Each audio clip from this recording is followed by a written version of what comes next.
wabarakatuh. Mari kita berdoa dulu sebelum kita mulai kuliah kita hari ini. Doa dimulai.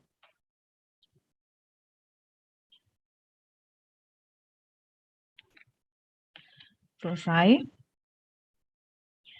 Apa kabar semuanya? Sehat? Alhamdulillah baik, Bu.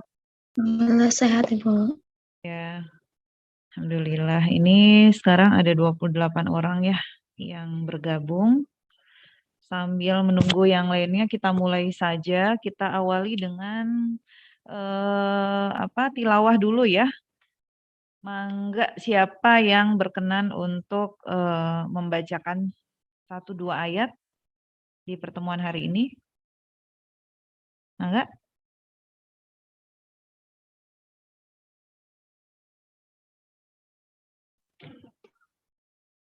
Siapa? Ibu tunjuk ya, kalau tidak ada yang mau. Ibu tunjuk. Nanda ada? Ya. Mangga Nanda, itunya mic-nya dibuka dulu. Oke. Surat Al-Baqarah, Bu. Mangga. Lanjutkan saja ya, terakhir tuh ayat berapa? Sampai ayat berapa ya? Sampai ayat 30 kah? Kalau tidak salah 25, Bu. 25, ya. Silahkan.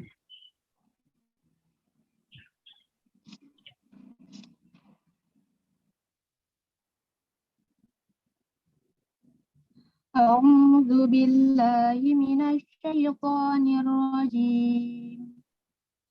Bismillahirrahmanirrahim. Innallaha la yastahyi an yadriba mathalan ma ba'udatan fama fawqaha. فأما الذين آمنوا فيعلمون أنه الحق من ربهم وأما الذين كفروا فيقولون ماذا أراد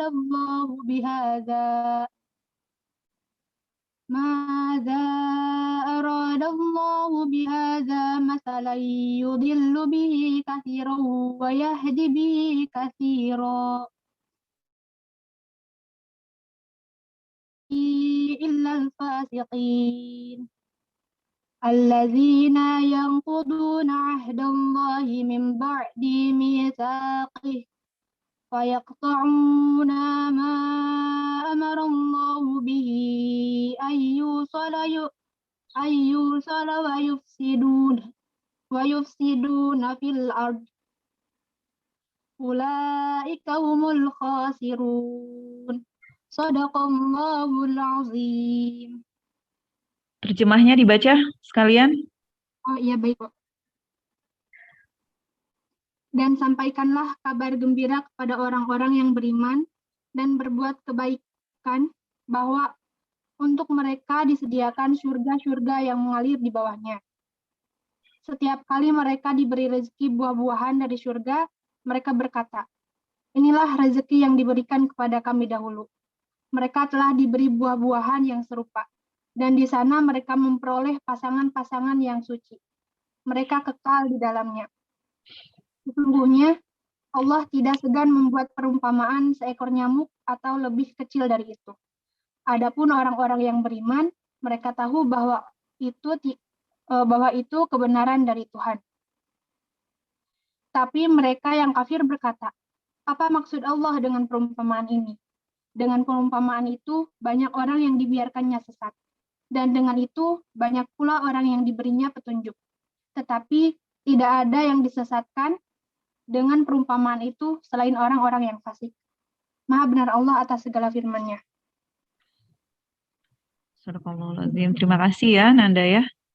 Ya, Ibu. Jadi tadi itu sampai 25, 26 ya. 25, 26 ya, berarti nanti di pertemuan selanjutnya 27 ya, diingat-ingat. Baik, hari ini kita akan coba langsung masuk ya ke materi. Tapi sebelumnya Ibu mau cek kehadiran dulu ya. Ini masih 28 orang. Oke, coba.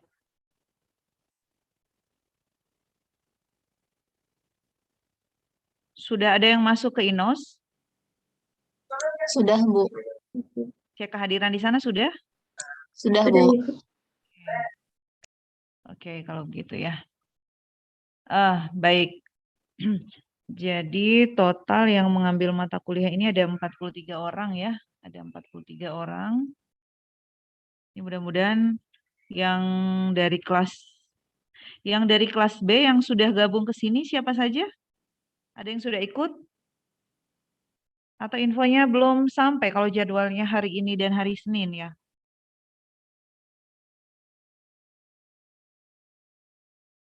Belum kelihatannya ya. Baik, kita akan masuk membahas materi awal ya terkait dengan kelistrikan. Ibu share screen sedikit terkait ini. Ya, jadi bahasan tentang kelistrikan itu nanti subbabnya itu ada sekian ya. Mulai dari muatan listrik, pengenalan terkait dengan muatan listrik, lalu kemudian muatan listrik dan gaya listrik ya atau hukum Coulomb di sini, lalu kemudian medan listrik, bahasan tentang hukum Gauss potensial listrik, sampai kemudian kita bahas mengenai kapasitansi dan dielektrik untuk kemudian nanti masuk membahas mengenai arus listrik. Jadi kelistrikan itu secara umum kita bisa bagi dua sebenarnya, yaitu elektrostatik dan elektrodinamik. Ya, seperti halnya pada saat kita membahas mengenai mekanika ada apa namanya, mekanika itu kan ada dua ya. Masih ingat yang kemarin? Meninjau benda tanpa peduli benda itu bergerak karena apa. Dan yang kedua adalah meninjau benda dengan memperhatikan apa yang menyebabkan benda itu bergerak. Nah, sama halnya dengan ini. Ya. Jadi di sini yang kita tinjau itu adalah muatan tanpa meninjau muatan itu tuh dia dalam posisi diam dan kemudian pada saat kita masuk membahas mengenai elektrodinamika di sanalah baru mulai muncul arus listrik karena muatannya sudah bergerak ya. Seperti itu ya. Jadi kurang lebih seperti itu. Jadi yang akan kita bahas ini cukup panjang pembahasannya.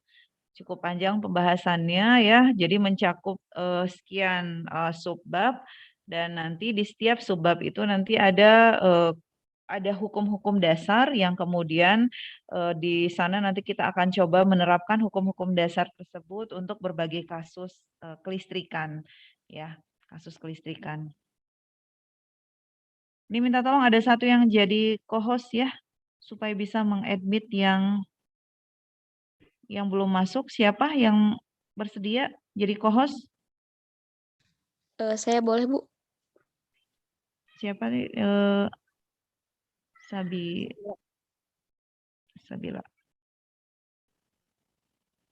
ya. Oke, Ibu jadikan co-host ya. Oke, jadi ini ya. Jadi diharapkan nanti Anda bisa memahami terkait dengan konsep-konsep elektrostatik dan kemudian mampu menerapkannya dalam berbagai kasus. Ya. Nah, kemarin bahan itu sudah Ibu share ya kepada kalian. Sudah sempat dilihat? Sudah sempat dilihat? Sudah, Ibu, tapi baru Sudah. setengah. Ibu. Baru setengah. Perlu kita bahas lagi kah? Atau kita tonton bareng begitu ya, nanti kita potong-potong ya, lumayan ini menghemat suara. Jadi Ibu pakai materinya karena sama persis dengan tahun lalu, jadi Ibu kita coba lihat itu ya. Nanti di beberapa slide nanti kita potong, nanti silahkan diskusi berkembang ya. Ya. Oke. Ibu ambil dari sini saja.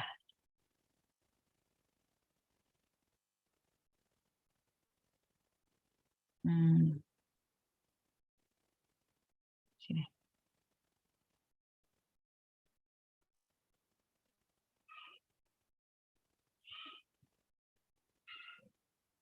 Oh, sorry. Tunggu ya.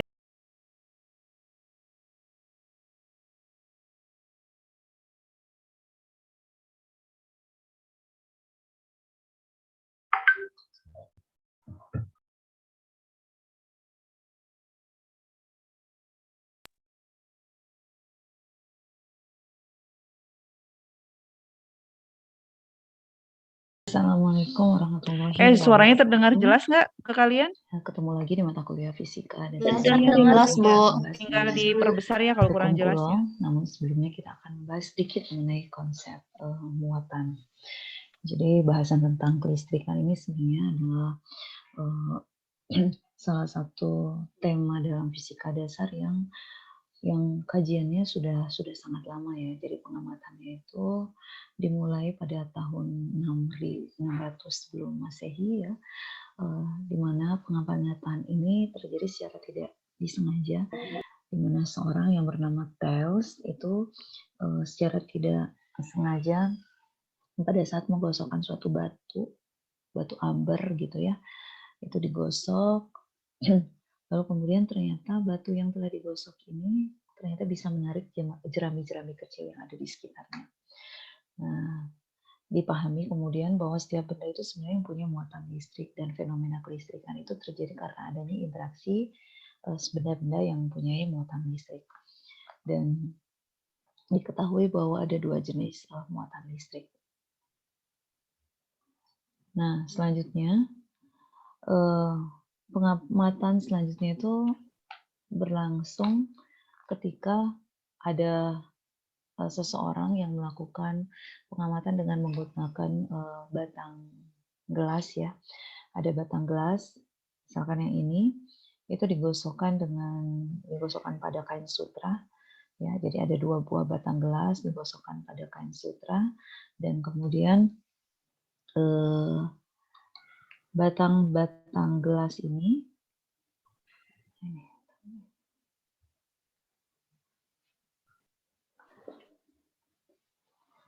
batang gelas ya, batang gelas.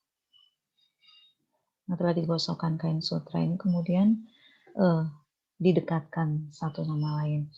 Nah, satu digantung seperti ini ya, satu digantung seperti ini, dan pada saat batang gelas yang kedua yang telah digosokkan juga dengan kain sutra didekatkan, maka yang terjadi adalah batang yang digantung itu akan menjauhi batang yang ini ya. Hal yang sama juga ditujukan pada saat dua batang plastik ya, batang plastik yang keduanya digosokkan dengan bulu ya. Kemudian satu batang plastik ini kemudian digantungkan, dan pada saat kita mendekatkan batang plastik yang kedua yang sudah digosokkan pada bulu itu, ternyata batang plastik yang digantung ini akan menjauh ya. Lalu kemudian hal yang berbeda itu kemudian ditemukan pada saat ini tadi batang gelas yang digosokkan sutra, lalu kemudian ini batang plastik yang telah digosokkan dengan bulu ya. Pada saat batang gelas ini kemudian kita gantungkan dan kita dekatkan batang plastik, maka yang terjadi adalah ini akan mendekat ya. Pada saat ini dekatkan, maka ini juga akan mendekat ya. Nah, dari sini kemudian ada anggapan bahwa dua batang plastik yang telah digosokkan dengan dengan bulu itu muatannya sama, dan batang plastik yang telah digosokkan dengan bulu itu muatannya berbeda dengan batang gelas yang telah digosokkan dengan kain sutra. Dan dari sini kemudian diambil kesimpulan bahwa apabila dua buah muatan itu sama jenisnya, maka mereka akan tolak menolak, namun apabila jenisnya berbeda maka mereka akan tarik menarik. Itu ya. Nah, selanjutnya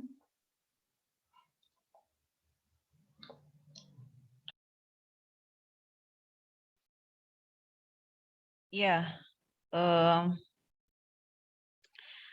ini sebenarnya akan sangat membosankan bagi yang sudah menyimak ya. Jadi bahasan terkait ini khawatirnya akan malah membosankan bagi yang sudah menyimak. Jadi intinya tadi jelas ya, menceritakan asal mula, kemudian orang mengenal istilah muatan ya. Jadi sebelum kita tahu muatan positif dan negatif itu sebenarnya seperti itu ceritanya ya. Jadi orang-orang dulu itu kan mereka menemukan sesuatu itu secara tidak sengaja ya, secara tidak sengaja. Lagi apa namanya, lagi kepanasan masuk ke bathtub, ketemu deh hukum Archimedes ternyata ya. Yang sama dengan ini ya. Jadi Ibu membayangkan bahwa apa namanya, bahwa yang tadi yang diceritakan tadi itu adalah seorang misalnya seorang apa ya, penggembala atau apa, tiba-tiba di dalam kandang. Jadi ngebayangnya seperti itu. Jadi kalau menyimak cerita-cerita seperti ini tuh sebenarnya sangat menarik ya. Jadi saran Ibu juga kalian mahasiswa fisika coba deh cari-cari. Jadi sejarah-sejarah tentang penemuan itu sangat menarik untuk kita, apa namanya, untuk kita simak ya, untuk kita pelajari. Jadi hanya iseng-iseng menggosok batu gitu, ternyata dia bisa menarik jerami gitu ya, yang kemudian oleh anak-anak waktu zaman Ibu SD itu kemudian, mistar ya, penggaris plastik digosokkan ke rambut gitu, digosokkan ke rambut terus, kita sambil potong kertas gitu ya kecil-kecil, ternyata bisa mengangkat kertas yang kecil ya. Jadi itu memang sangat menarik. Nah, ini ceritanya seperti itu ya, kemudian dilakukanlah, asal mulanya seperti itu, kemudian ada batang plastik, yang digosok dengan apa, kemudian, batang apa yang digosok dengan apa, begitu ya.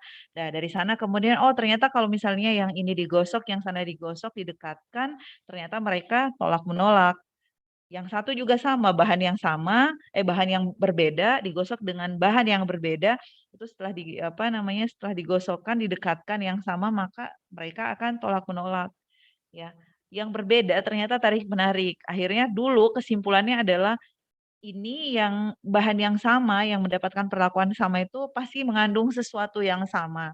Jadi kalau sama dia akan tolak-menolak, kalau dia berbeda dia akan tarik-menarik, begitu. Barulah kemudian, Benjamin Franklin gitu ya, ini Presiden Amerika Serikat, dia adalah seorang fisikawan, ya, kemudian memberi nama bahwa, oh yang tadi batang gelas itu, ya, setelah digosok dia menjadi punya muatan positif. Kalau yang batang plastik dia menjadi punya muatan negatif.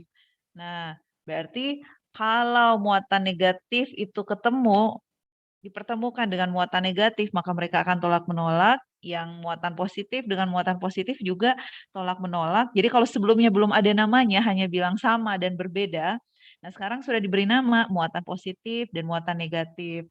Oh ternyata kalau ini satu muatan positif, yang satunya muatan negatif didekatkan, maka mereka akan tarik-menarik ya. Nah, itulah yang kemudian berkembang sampai sekarang diakui di seluruh dunia ya, seluruh dunia bahwa oh kalau dia muatannya sejenis dia akan tolak-menolak dan kalau dia berbeda jenis dia akan tarik-menarik. Nah, kemudian perkembangan selanjutnya ya di sini juga sudah Selanjutnya, diceritakan ya. seseorang yang bernama Benjamin. Nah, yang di perkembangan alat-alat eksperimen ya selanjutnya, kelistrikan gitu ya. Awalnya dipahami bahwa muatan itu sebenarnya besarnya yang kontinu, bisa berapa saja gitu. Namun dalam perkembangannya berdasarkan hasil-hasil eksperimen di awal abad 20 itu kemudian terbukti bahwa suatu muatan muatan listrik itu adalah merupakan kelipatan bilangan bulat dari suatu nilai E yang disebut sebagai besaran muatan fundamental ya, di mana E itu besarnya adalah 1,602 kali 10 pangkat min 19 Coulomb. Ya, jadi muatan listrik itu hanya bisa sebesar E atau 2E atau 3E dan seterusnya. Jadi merupakan kelipatan bilangan bulat daripada E. Itu. Nah, ini juga tadi ada yang mempertanyakan, ini datangnya dari mana ya? Dari hasil eksperimen gitu ya. Dari hasil eksperimen itu kemudian ditemukanlah bahwa muatan listrik itu tidak bisa sebesar 1 kulong, 2 kulong, 3 kulong, 2,7 kulong dan seterusnya. Tapi dia merupakan 1,602 kali 10 pangkat minus 19 kulong atau 3,204 kali 10 pangkat minus 19 kulong dan seterusnya ya. Jadi merupakan kelipatan bilangan bulat dari E. Tuh. Nah, kemudian diketahui juga pada muatan itu berlaku hukum kekekalan muatan ya, bahwa nilai muatan itu selalu kekal ya. Jadi yang terjadi itu bukan berkurangnya muatan, tetapi yang terjadi itu adalah dengan proses penggosokan yang tadi ya, penggosokan batang gelas pada sutra itu sebenarnya tidak ada muatan yang tercipta, tapi terjadi perpindahan muatan dari sutra ke batang gelas. Ya, jadi di sini berlaku hukum kekekalan muatan. Nah, selanjutnya. Kalau ada yang mau bertanya langsung saja ya. Kalau ada yang mau bertanya langsung saja.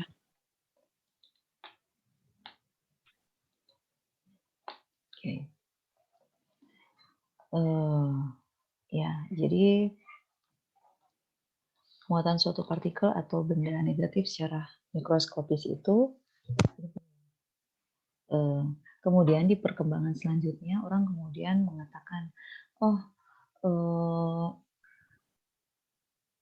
kalau kita melihat secara mikroskopis ya, bahwa di sana ada proton dalam suatu atom itu ada proton dan elektron. Proton dan elektron. Nah, suatu benda itu dikatakan bermuatan negatif itu jika jumlah elektronnya itu lebih banyak daripada proton dan akan bermuatan positif jika jumlah elektronnya lebih sedikit dari proton. Nah, jika elektronnya sama dengan proton, maka ini katakan benda itu netral, muatan netral. Ya, seperti itu.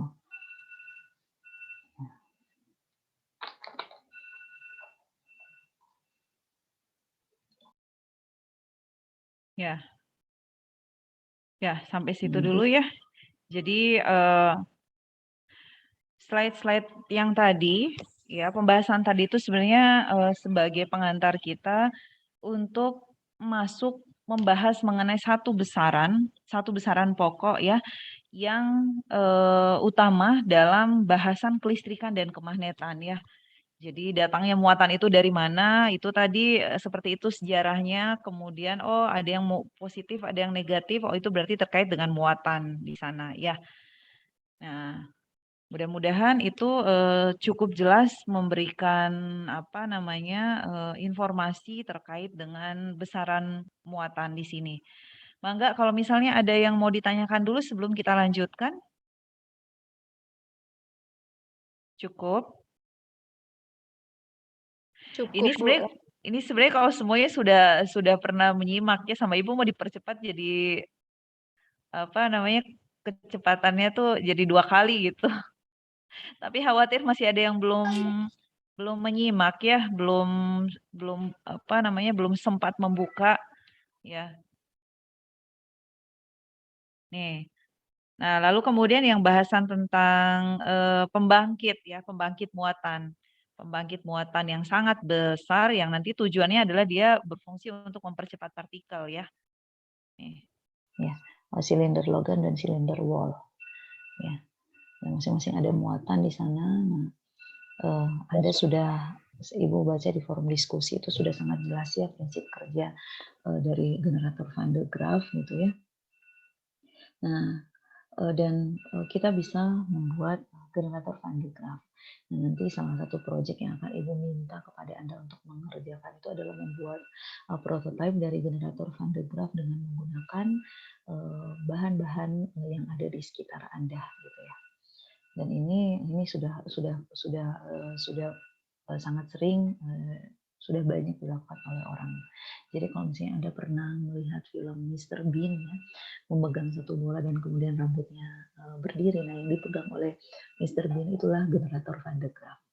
Ya, nanti prinsip kerjanya seperti apa nanti mohon Anda bisa searching dan prinsipnya adalah di sana terjadi proses gesekan sehingga terjadi perpindahan muatan. Oke.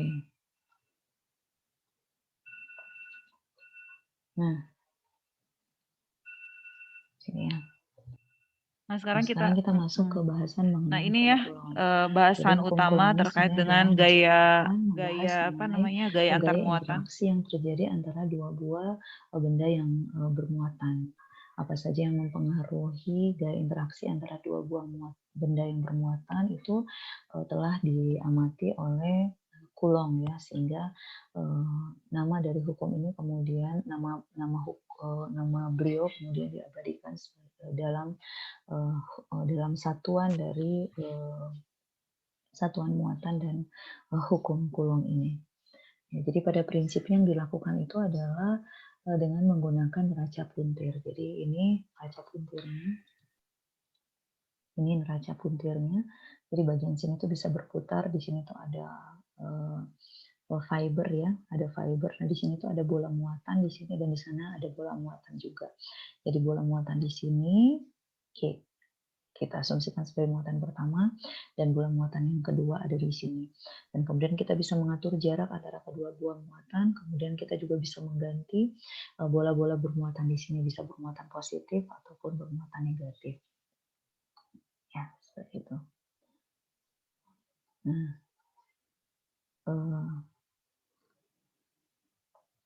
ini. Jadi Ibu ingin menuliskan seperti ini ya. Jadi hukum Coulomb itu sebenarnya gini. Kalau ada dua buah benda bermuatan, Ya, tolong diperhatikan ya. Q1, yang sana Q2. Maka pertama, bahwa gaya interaksi antara muatan 1 dan 2 itu berbanding lurus dengan besar masing-masing muatan. Ya. Jadi berbanding lurus dengan berapa besar muatan Q1 dikali dengan muatan Q2. Lalu yang kedua, ya, bahwa besar dari gaya interaksi antara kedua muatan itu akan berbanding terbalik dengan kuadrat jarak antara keduanya. Gitu ya. Jadi kalau ini tuh R, maka dia akan berbanding terbalik dengan R kuadrat. Artinya semakin kecil R-nya, maka gaya interaksinya akan semakin besar. Semakin jauh jarak antara kedua muatan, maka gaya interaksi atau gaya Coulomb antara keduanya juga akan semakin kecil. Ya. Lalu kemudian yang ketiga, ya, bahwa gaya interaksi itu akan terletak di sepanjang garis lurus yang menghubungkan antara kedua muatan tersebut. Ya. Terletak di sepanjang garis lurus yang menghubungkan antara kedua muatan tersebut.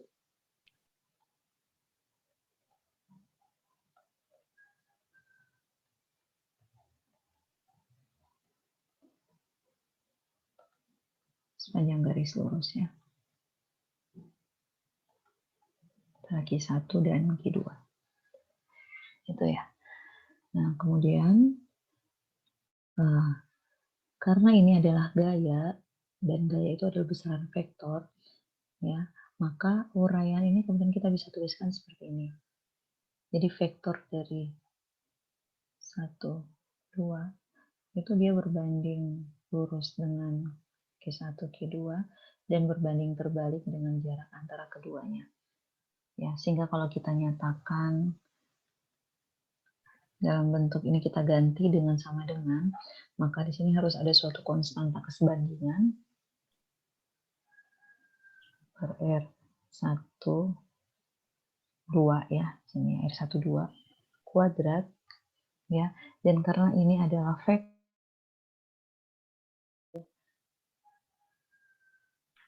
arahnya ya, jadi seperti ini ya. Jadi kita bisa menghitung gaya interaksi antara dua buah muatan ya, besarnya itu adalah ini besar, dan ini tuh menunjukkan arahnya ya, itu menunjukkan arah. Nah, sebelumnya kita perlu mendefinisikan dulu istilah F12. Jadi F12 itu artinya gaya yang dialami oleh muatan pertama karena berinteraksi dengan muatan kedua. Ya. Jadi F12 itu adalah gaya yang dialami oleh Q1 karena berinteraksi dengan Q2. Sehingga dari sini juga kita bisa menyatakan bahwa ada F21. Jadi F21 itu artinya gaya yang dialami oleh muatan kedua karena berinteraksi dengan muatan pertama, gitu ya. Ya, dan gaya itu selalu berada di sepanjang garis yang menghubungkan antara kedua buah muatan. Ya. Nah, sekarang kemana arah gayanya? Jadi kemana arah gayanya? Jadi konsep arah dari gaya itu kita bisa tentukan seperti ini. Kalau muatannya sama, misalkan ini Q1, ini Q2, dia sama-sama positif.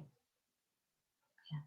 Maka tadi berdasarkan argumen dari ini, hukum Coulomb ini, maka dia akan terletak di sepanjang. Nah, gaya yang dialami oleh Q1 itu berarti dia pasti dari sini. Mulainya. Ya. Dan gaya yang dialami oleh Q2 itu pasti dia dari sini. Ya. Maka kalau ditanyakan gaya yang dialami oleh muatan 1 karena berinteraksi dengan muatan 2, pertama perhatikan dulu jenis muatannya. Kalau sama jenisnya maka mereka akan tolak-menolak. Maka ini tuh akan ke sana, yang sini tuh akan ke sana. Maka yang ke sana itu adalah F12, sedangkan yang ke sini itu adalah F21. Jadi F12 itu selalu bermula dari Q1, sedangkan F21 itu selalu bermula dari Q2. Nah, sama halnya dengan kalau muatannya negatif. Jadi sama ya. Jadi kalau sama-sama negatif, maka mereka akan tolak-menolak. Nah, bagaimana kalau misalnya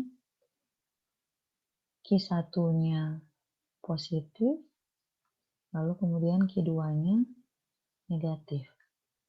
Maka sama dengan yang tadi ya, bahwa gaya itu akan terletak di sepanjang garis yang menghubungkan antara keduanya. Nah, karena jenisnya berbeda, maka mereka akan tarik-menarik. Jadi yang ini tuh arahnya ke sana, maka yang dari Q1 itu ke sana itu adalah F12. Sedangkan yang dari sini ke sana itu adalah F21. Dan Anda bisa melihat F21 dan F1 itu akan saling besarnya sama, tapi arahnya akan berlawanan. Ya, seperti itu. Sehingga kalau seperti ini nih bentuknya. Kalau ini Q1 yang sana Q2, maka kita harus tahu dulu jenis muatannya. Q1, misalkan itu ya, dan ini jenis muatan Q2, misalkan negatif. Berarti gaya yang dialami muatan 1 karena berinteraksi dengan muatan 2 itu ke sana arahnya. Nah, inilah F12. Jika yang ditanyakan adalah gaya yang dialami oleh muatan 2 karena berinteraksi dengan Q1, maka bermula dari Q2, karena jenisnya berbeda, maka dia akan menuju Q1. Sehingga inilah F21. Ya. Oke. Jadi ini konsep hukum Coulomb. Oke. Baik, kita diskusi sedikit ya terkait dengan bahasan hukum Coulomb tadi ya.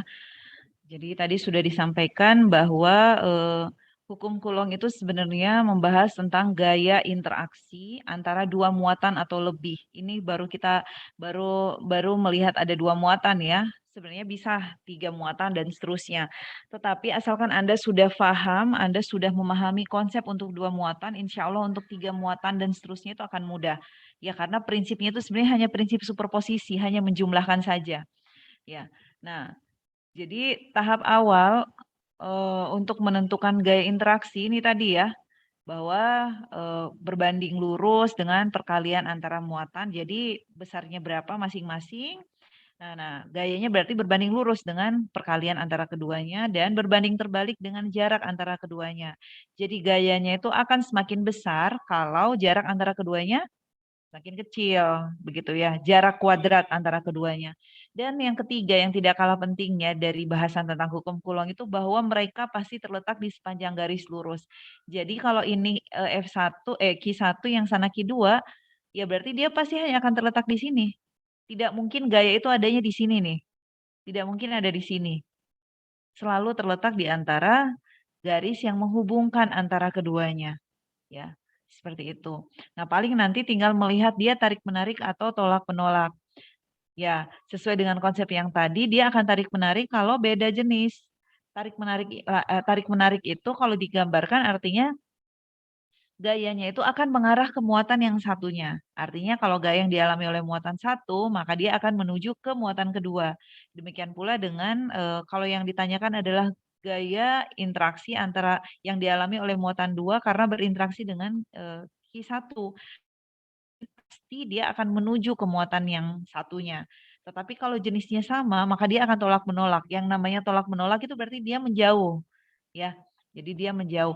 Kuncinya adalah kalau yang ditanyakan itu adalah gaya yang ditimbulkan oleh muatan X, ya, maka selalu pangkal dari vektor F-nya itu selalu berasal dari muatan X. Ya, seperti itu ya.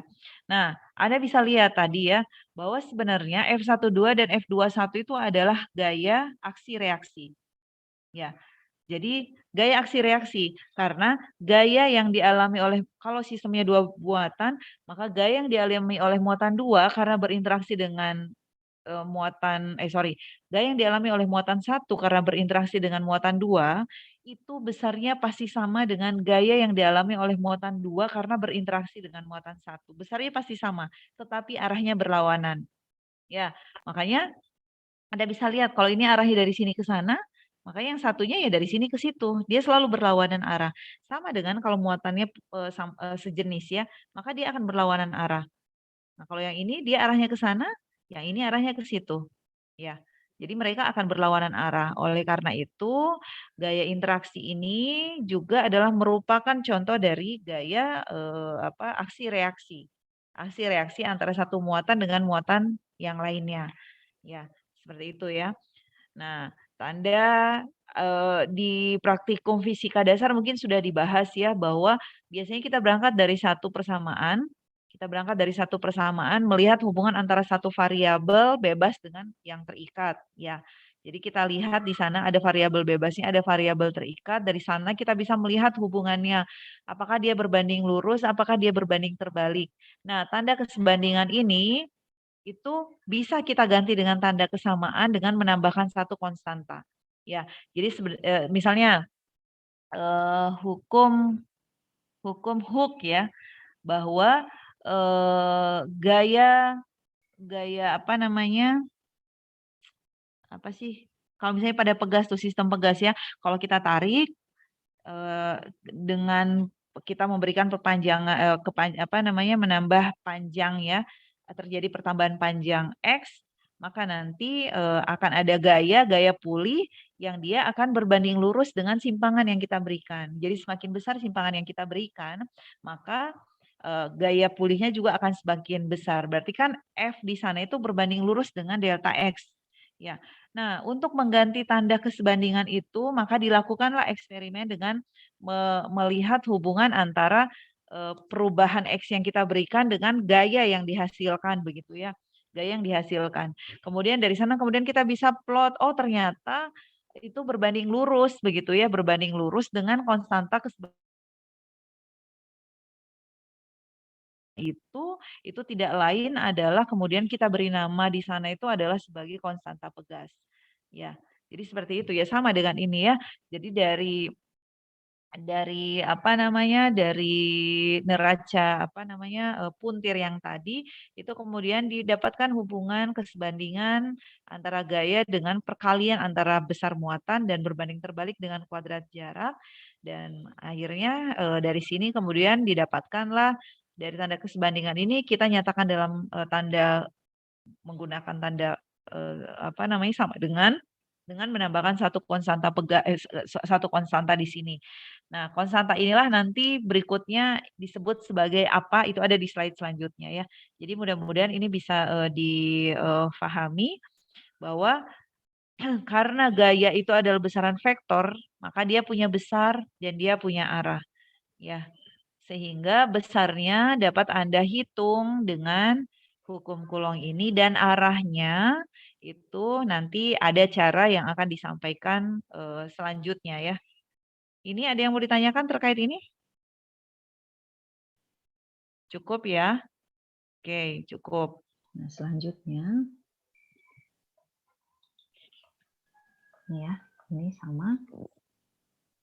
Nah, akan lebih mudah kalau kita berangkat dari contoh Ya, saja ini ya. dari contohnya silahkan diperhatikan.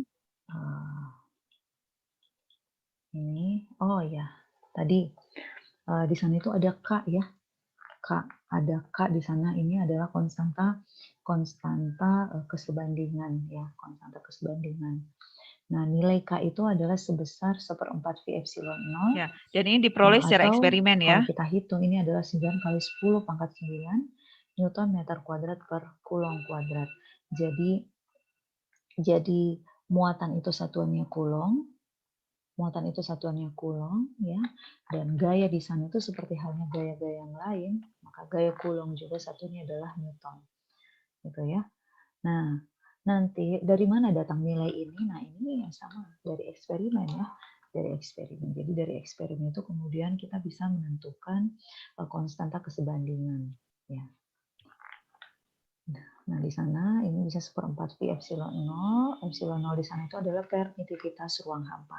Jadi nanti Anda pada saat menyelesaikan masalah-masalah atau soal-soal mengenai hukum Coulomb, itu Bisa simpan sebenarnya dulu tidak di luar perlu sana ya. mengganti Ya, dengan ya, 1/4 simpan V dulu ya. epsilon 0 atau diganti dengan 9 kali 10 pangkat 9 Newton meter kuadrat per Coulomb kuadrat. Anda cukup nyatakan hasilnya itu dalam K.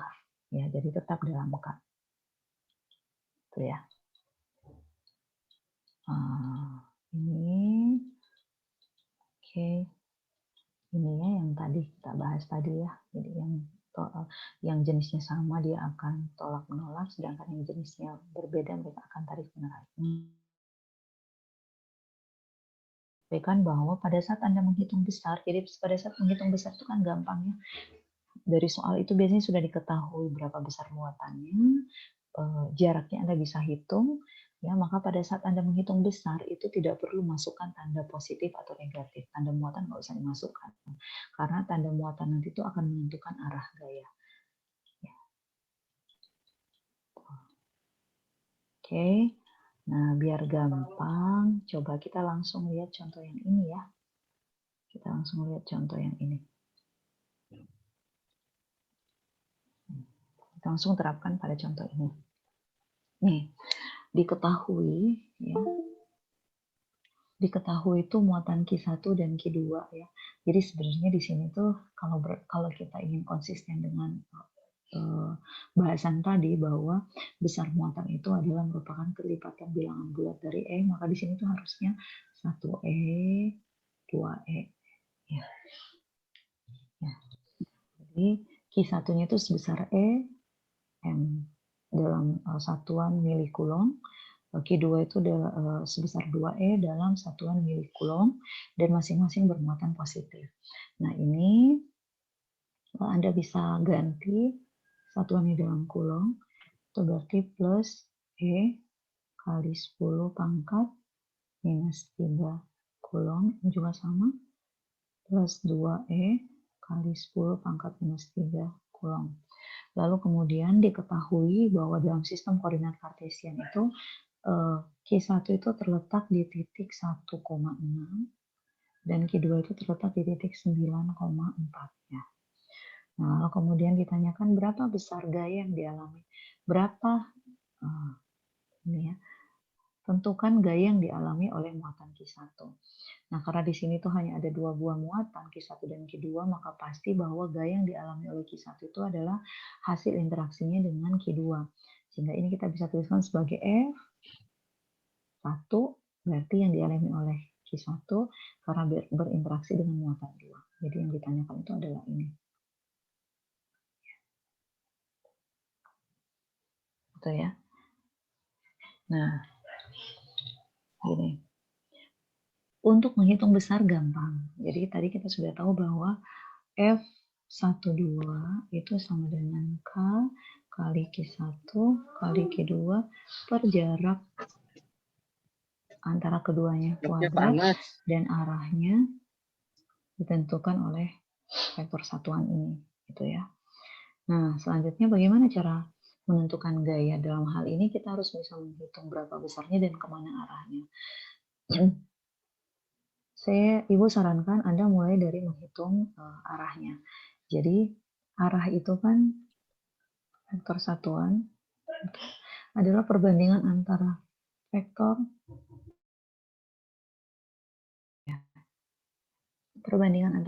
dengan besarnya. Maka Anda kalau mengetahui posisi dari masing-masing ini, ya posisi dari masing-masing ini sebenarnya Anda dengan mudah bisa menentukan vektornya.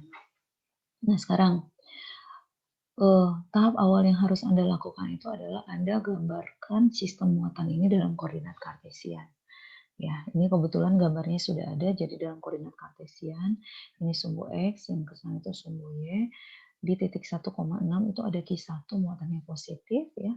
Pastikan untuk selalu menuliskan muatan supaya langsung terlihat, dan Q2 itu berada di koordinat 9,4, muatannya positif, ya. Gitu ya. Nah, tadi diketahui bahwa gaya interaksi antara keduanya itu terletak di sepanjang garis yang menghubungkan antara kedua muatan.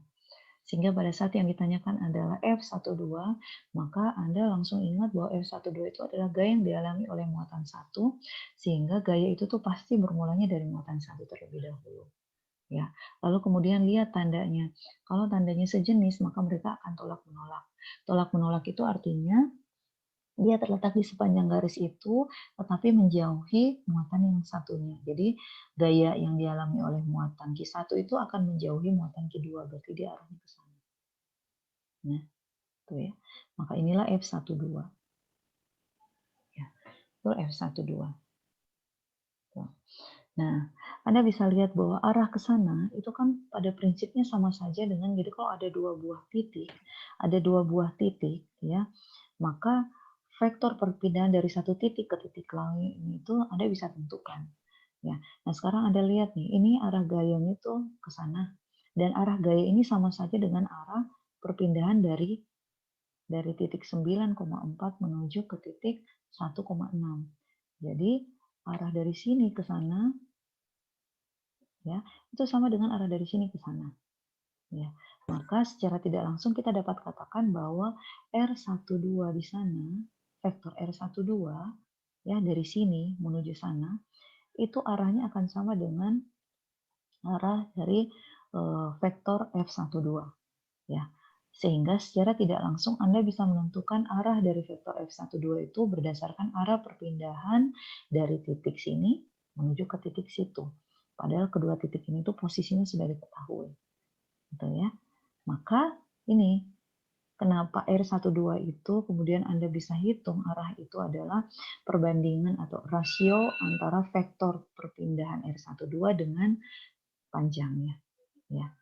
Nah, berarti untuk menghitung arah di sana itu Anda hitung terlebih dahulu vektor R12-nya. Ya, ini di bahasan fisika dasar 1, ini sebenarnya sudah diberikan bagaimana cara menentukan, menuliskan vektor perpindahan di sana itu selisih antara komponen koordinat X-nya ditambah dengan selisih antara komponen koordinat Y. Ya, yang mengisi di bagian depan ini itu adalah titik akhir, sedangkan yang mengisi di bagian belakang ini itu adalah titik awal. Jadi kalau Anda bisa lihat yang sana itu adalah perpindahan dari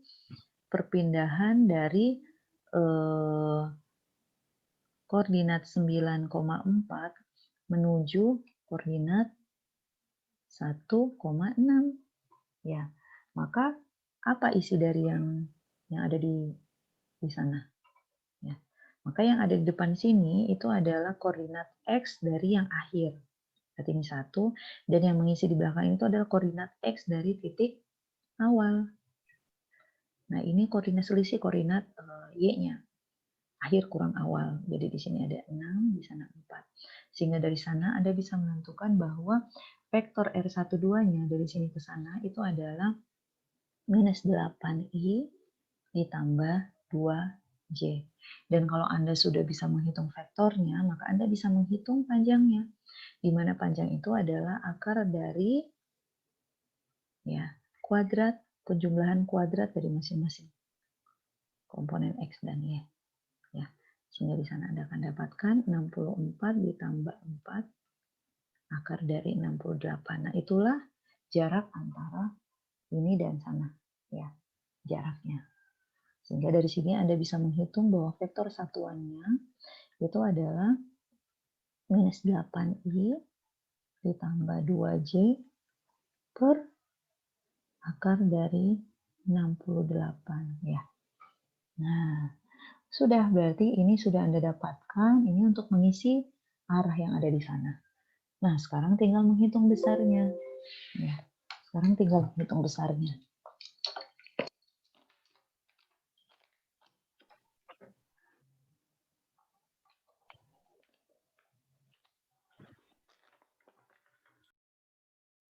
Menghitung besarnya kan gampang ya, tinggal masukkan berapa Q1, berapa Q2, R-nya juga Anda sudah dapatkan tadi di sini akar 68, tinggal dikuadratkan.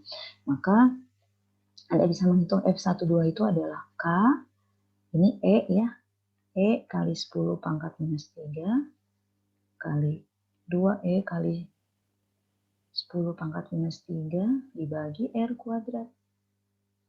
R kuadratnya tadi R-nya itu adalah akar 68. Berarti akar 68 ini dikuadratkan. Nah, ingat bahwa dalam menghitung besarnya Anda tidak perlu masukkan tanda di sini positif, di sini positif ya. Jadi pada saat nanti ada tanda negatif juga Anda nggak perlu masukkan itu. Jadi menghitung besar itu tidak perlu masukkan tanda. Sedangkan tandanya nanti itu akan dipakai untuk menentukan arah. 2E kuadrat K kali 10 pangkat minus 6 per 68. Nah, itu besarnya. Ya. Jadi, vektor F12 yang dimaksud itu adalah, tinggal Anda tuliskan ini habis ya. Ini 34. Jadi, E kuadrat K kali 10 pangkat minus 6 per 34. Di sini masukkan arahnya. Minus 8I ditambah 2J per akar 68. Satuannya jangan lupa Newton. Ya, cukup seperti ini. Tidak perlu disederhanakan lagi ya. Nah, ini. Ya. Jadi mudah-mudahan jelas dengan contoh ini. Nah, nanti Anda coba kerjakan ini untuk PR ya. Baik, di bagian sini, Mangga kalau misalnya ada yang ingin bertanya, atau ada yang kurang jelas, atau minta diulangi lagi, begitu? Jelas? Halo? Jelas. Jelas ya? Yang lain sama ya, datangnya dari mana jelas ya, ilustrasinya sudah jelas. Cara menghitung arah juga itu sudah disampaikan ya. Jadi secara tidak langsung arah dari gaya itu Anda bisa hitung dari vektor lain yang ada di sekitarnya yang sama arahnya ya. Vektor lain yang ada di sekitarnya yang sama arahnya. Ya, jadi kita pakainya arah dari vektor perpindahan ini. Ya, mudah-mudahan jelas. Nah, kalau 2 jelas itu sebenarnya kalau ada 3 muatan dan seterusnya itu akan tidak ada masalah ya. Makanya kuncinya sebenarnya adalah di sini cara menghitung gaya interaksi itu terlihat di sini ya. Nah, lalu selanjutnya kalau yang ditanyakan adalah F21 yang ditanyakan oleh ini kan yang PR ini tuh adalah menghitung F21 ya, menghitung F21. Nah, F21 itu berapa besarnya dan kemana arahnya?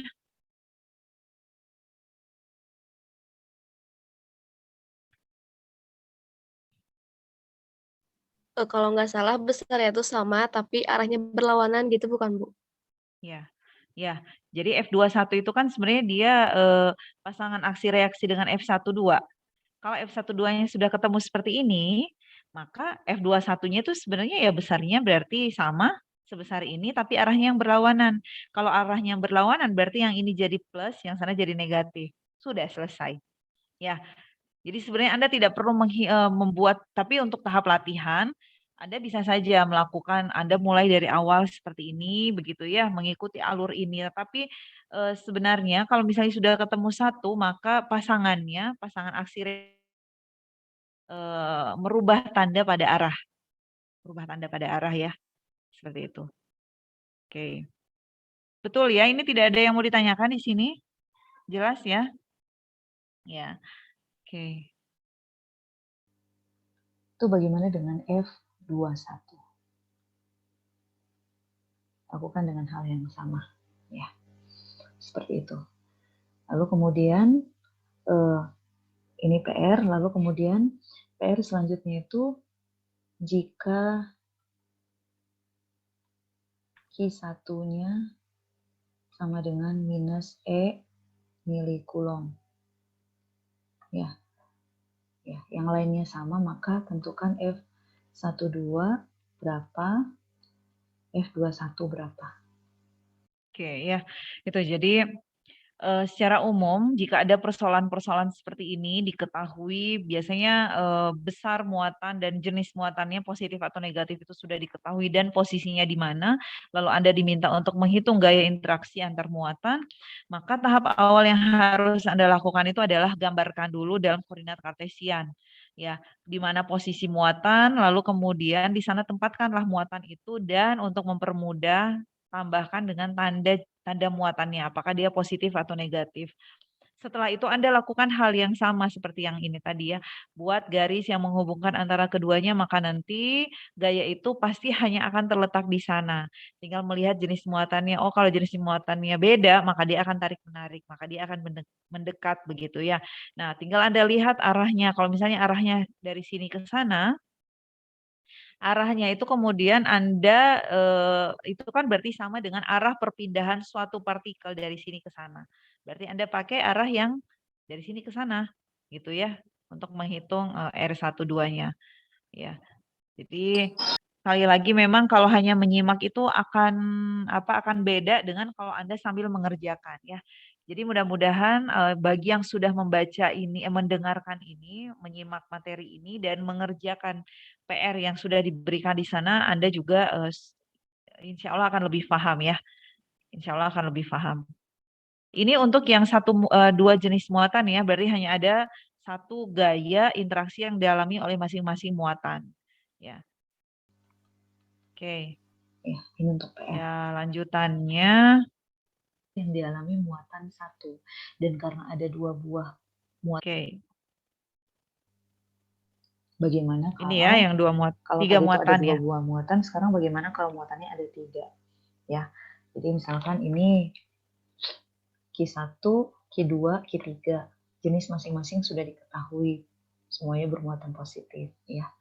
Nah, bagaimana gaya Coulomb? Misalkan yang ditanyakan itu adalah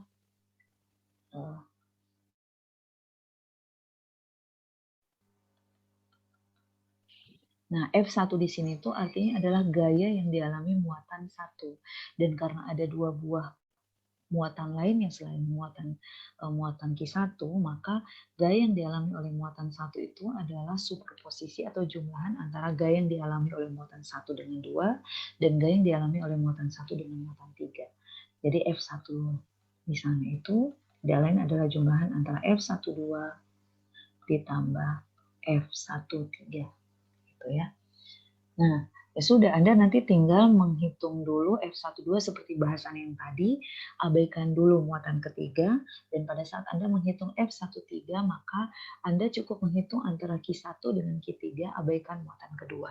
Ya. Nah, setelah ketemu keduanya dari hasil perhitungan, Anda tentukan kemana arahnya, berapa besarnya, ini juga Anda tentukan, Anda hitung kemana arahnya, berapa besarnya, nanti terakhir tinggal dijumlahkan. Dan jika digambarkan seperti ini. Kalau yang ditanyakan adalah F1, maka fokus Anda itu adalah di Q1. Maka gaya F1 itu pasti adanya dari sini. Ya. Nah, pertama, F12. F1 itu adalah jumlahan antara F12 dan F13. Maka F12 itu, maka Anda cukup melihat F12, maka gayanya itu akan terletak di sepanjang garis ini. Ya, jadi terletak di sepanjang garis ini. Nah, karena, lalu kemudian perhatikan jenis muatan ini positif, yang sana positif, maka gaya yang dialami oleh muatan 1 karena berinteraksi dengan muatan 2 itu akan menjauh dari Q2. Ya, maka bisa ke sini, bisa ke sana, tapi karena ini positif-positif, maka dia akan menjauh. Ya, maka inilah F12. Gitu ya. Nah, setelah Anda dapatkan F12, sekarang Anda perhatikan F13. F13 itu berarti gaya interaksi antara muatan 1 dan 3. Perhatikan bahwa gaya itu terletak di sepanjang garis lurus yang menghubungkan antara Q1 dan Q3. Lalu lihat tandanya, ini positif, yang sana positif, maka mereka akan tolak menolak, maka gaya yang dialami oleh muatan 1 itu mulainya dari Q1 itu akan menjauhi Q3. Ya. Maka inilah F13. Itu ya. Nah, setelah itu Anda tinggal jumlahkan antara F12 dan F13. Boleh dengan pakai konsep jajaran ganjang ya, atau ini Q1, nanti yang keduanya Anda himpitkan antara pangkal dari vektor kedua dengan ujung dari vektor yang pertama. Gitu ya. Jadi ini F12, yang sana adalah F13. Ya, sehingga hasil jumlahan vektor itu adalah dari titik awal menuju sini. Nah, inilah F1 yang kemudian Anda akan hitung. Ya, Anda selesaikan dulu F12, lalu kemudian Anda selesaikan F13. Ya, seperti itu. Ya. Coba kita lihat, ada satu contoh di sini ya. Kita coba bahas contoh ini. Nih. 3 buah muatan masing-masing Q1 itu Ibu ganti aja ya di sini E ya. Ini E, di sini juga E, lalu kemudian yang ini E ya. Supaya konsisten dengan bahasan tadi bahwa merupakan kelipatan bilangan bulat. Jadi Q1, Q2, dan Q3 itu besar muatannya sudah diketahui, sekian kulon, dan jenis muatannya juga diketahui. Q1 itu negatif, Q2 positif, Q3 negatif. Nah, letak masing-masing dalam koordinat kartesian juga sudah diketahui bahwa Q1 itu di titik 1,0, kemudian Q2 itu ada di titik 1,1, dan Q3 itu ada di titik 0,1. Nah, tentukan gaya yang dialami oleh muatan Q1. Maka yang ditanyakan itu adalah F1. Ya. Nah, kita ketahui tadi F1 di sana itu adalah F12 ditambah F13. Ya. Maka tahap awal yang harus Anda lakukan untuk memudahkan Anda mengilustrasikan dari gaya ini, gaya interaksi ini adalah pertama-tama adalah Anda coba gambarkan, letakkan masing-masing muatan itu dalam posisinya di koordinat kartesian.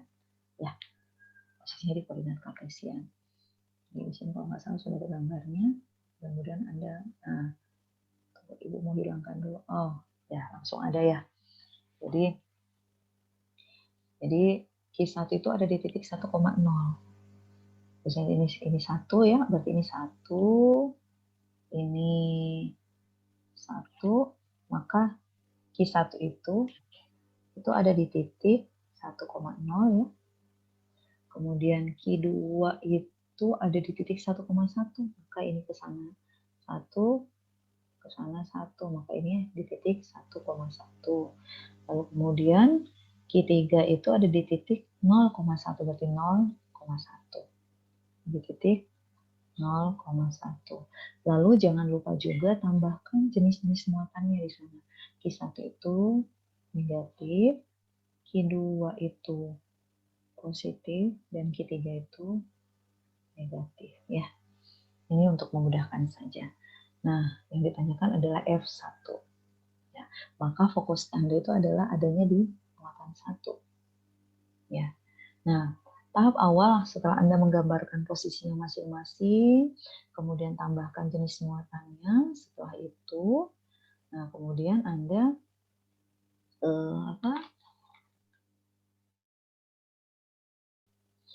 ini fokus Anda adanya di sini karena pertanyaannya adalah gaya yang dialami oleh muatan Q1, maka lihat gaya interaksinya F12, berarti abaikan muatan ketiga, cukup perhatikan muatan 1 dan muatan 2. Ya, maka gaya itu pasti akan terletak di sepanjang garis lurus yang menghubungkan keduanya. Lalu kemudian lihat tandanya di sini negatif, yang sana positif, maka mereka akan tarik menarik sehingga F12 itu arahnya ke sana. Ya, ini F12. Nah, setelah ketemu F12, lakukan hal yang sama untuk F13. Maka fokus perhatian Anda itu hanya muatan 1 dan muatan ketiga. Ya, abaikan terlebih dahulu muatan 2, maka gaya interaksi antara keduanya itu terletak di sepanjang garis yang menghubungkan X. Ini garis yang menghubungkan antara ini ya. Lalu kemudian dia tandanya negatif, yang sana negatif, maka dia arahnya ke sini. Ya, inilah F13. Ya. Sudah Anda berarti punya vektor gaya 1 ke atas, ini 1 ke sini. Ya. Sehingga kalau digambarkan, Anda tinggal ya, udah ini F12, ini F13, F13 itu bawa ke sana ya. Maka nanti Anda akan dapatkan bentuk, ini mungkin gambarnya kurang presisi ya. Maka arahnya adalah ke situ. Nah, inilah F1 yang dimaksud. Karena F1 yang dimaksud. Ya, setelah itu Anda tinggal menghitung. Jadi F12 itu arahnya ke sana ya. Maka F12 itu adalah K, Q1, Q2 per R12 kuadrat arahnya. Nah, padahal arah di sana Anda bisa hitung dengan melihat vektor perpindahan R12 dibagi dengan panjangnya. Nah, cari dulu R12 ini kan berarti arahnya ke sana ya, ke atas sana. Maka sama dengan arah perpindahan dari sini ke sana. Ini titiknya 1,0 ke 1,1. Jadi arahnya itu akan sama ke sana. Maka vektor R12 di sana itu adalah ya ini. R12 ini jadi titik awal, yang sana titik akhir. Jadi R12-nya itu adalah dari sini ke sana ya. Ini R12. Ini titik awal, yang sana titik akhir. Maka titik akhirnya itu adalah 1,1. Maka di sini 1, di sana 1. Lalu titik awalnya itu adalah 1,0. Ini 1, sana 0. Ya. Maka itu hasilnya adalah J. R12-nya J. Kalau R12-nya J, maka R1 panjangnya itu adalah 1. Ya. Jadi 1 kuadrat kan. Oke. Ya sudah, Anda tinggal masukkan ke sana, ini berarti K, Q1, Q2 berarti E kali 10 pangkat minus 3, ini juga E kali 10 pangkat minus 3, berarti E kuadrat kali 10 pangkat minus 6, R12, ini berarti 1 kuadrat, ini J. Ya, berarti ini K, E kuadrat kali 10 pangkat minus 6, J Newton. Inilah F12. Ya. Dengan cara yang sama, Anda hitung F13. K, Q1, Q3 per R13 kuadrat kali arahnya. Ya. Ini 3 ya. Maka Anda hitung terlebih dahulu R13 vektor dibagi dengan panjangnya. Nah, sekarang Anda hitung vektornya, vektor R13. Selisih antara komponen X ditambah selisih antara komponen Y. Ya. Nah, 13 itu dari sini ke sana. Maka arahnya itu akan sama dari perpindahan dari titik C ke titik A. Ya. Jadi jaraknya itu ini dari sini ke sana itu adalah R13. Ya. Maka titik awalnya itu adalah 0,1, titik akhirnya itu adalah 1,0. Ya. Maka di sini 1,0 ya, di sini 1, di sana 0, di sana 0, di sini 1. Maka nanti Anda akan dapatkan di sini adalah I dikurang J. I kurang J. Maka panjangnya Anda bisa hitung. Akar dari ini 1, di sana ini 1 ya. Maka 1 kuadrat ditambah min 1 kuadrat. Hasilnya adalah akar 2. Ya, akar 2. Sudah berarti vektor satuannya, vektor satuannya itu adalah I dikurang J per akar 2. Kurang J per akar 2. Ini sudah ketemu. Sehingga Anda tinggal menghitung besarnya. Ya. K F 1,3-nya itu adalah K Q1 dengan Q3 itu E kuadrat sama ya.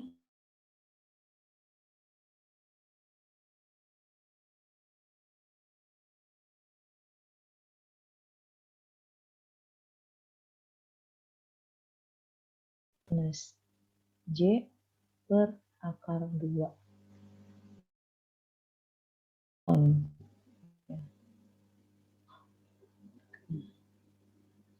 Inilah F13 vektor. Nah, ini F12, ini F13. Ya sudah, Anda tinggal jumlahkan, maka F1-nya itu sama dengan K E kuadrat kali 10 pangkat minus 6. Ini keluar ya, ini sama sebenarnya ya. K E kuadrat kali 10 pangkat minus 6. Dari sana itu, ini ada J, sini ada J, ditambah I per akar 2. Oh, di sini ada 2 ya, di sini ada 2.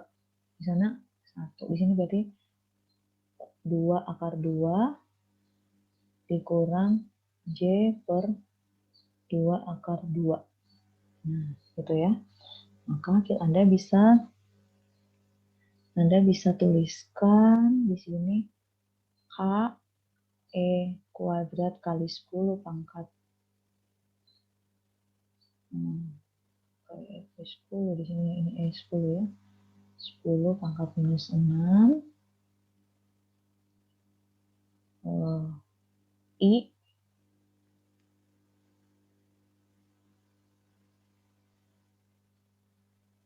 /2 akar 2I ditambah 1 kurang 1/2 akar 2 J Newton. Inilah F1. Itu ya. Nah, inilah yang ditanyakan. Nah, untuk soal ini, ya, mudah-mudahan Anda bisa pahami. Untuk soal ini nanti Ibu PR-kan hitung untuk soal ini tuh hitung F2 dan F3. Pastikan Anda mulai dari menggambarnya ya. Jadi pastikan Anda mulai dari menggambar dulu lalu kemudian Anda hitung. Oke. Ya, itu materinya ya. Jadi bahasan tentang hukum Coulomb itu sebenarnya hanya itu saja prinsipnya ya, asalkan Anda sudah memahami konsep bagaimana menentukan gaya interaksi antar dua muatan, maka 3 muatan dan seterusnya itu nanti tinggal, tadi Ibu sudah sampaikan, tinggal dijumlahkan ya, prinsipnya prinsip superposisi. Jadi kalau ada 2 muatan, maka satu muatan itu hanya berinteraksi dengan satu muatan lainnya. Kalau ada 3 muatan, maka satu muatan berinteraksi dengan 2 muatan yang lain, maka di sana itu akan ada penjumlahan 2 gaya. Demikian. Nah, supaya lebih apa ya, ya materinya sudah Ibu share dan tadi kita sudah kita sudah menyimak lagi ya dari awal sampai akhir yang Ibu sampaikan bahwa mungkin akan membosankan bagi yang sudah menyimak, tapi karena memang di awal kita belum menyepakati untuk materi yang kira-kira sudah Ibu share itu, apakah kita perlu menyimak kembali ataukah cukup nanti apa namanya membahas beberapa soal ya di sana ya, karena asumsinya bahwa Anda sudah menyimak materi plus ada contoh soal ya. Ya, untuk tadi ya mungkin akan membosankan bagi yang sudah selesai ya menyimaknya ya. Tapi tidak apa, mudah-mudahan semakin memperjelas materi yang telah disampaikan. Nah, sebelum kita masih ada waktu kurang lebih setengah jam. Sebelum kita bahan-bahan yang tadi tulisannya PR itu kita coba selesaikan ya sekarang ya. Tapi bukan Ibu yang menyelesaikannya, tapi kalian yang menyelesaikan. Jadi sebelum kita kerja kelompok ya nanti kan akan Ibu bagi jadi beberapa kelompok, masuk ke breakout room dan kemudian kalian mendiskusikan di sana ya terkait dengan PR-PR yang tadi nanti Ibu bagi tugas. Ada yang perlu dibahas dulu atau diperjelas dari materi yang sudah disampaikan tadi?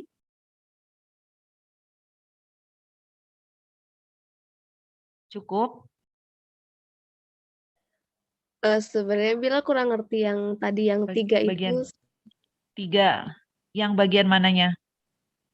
dari yang pas boleh di-share screen lagi Bu, Bila lupa. Coba. Soalnya runyem banget. Yang mana ini? Runyam terlalu banyak itunya ya, coret-coretannya ya. Oke, coba Ibu ini ya, coba Ibu jelaskan kembali berarti.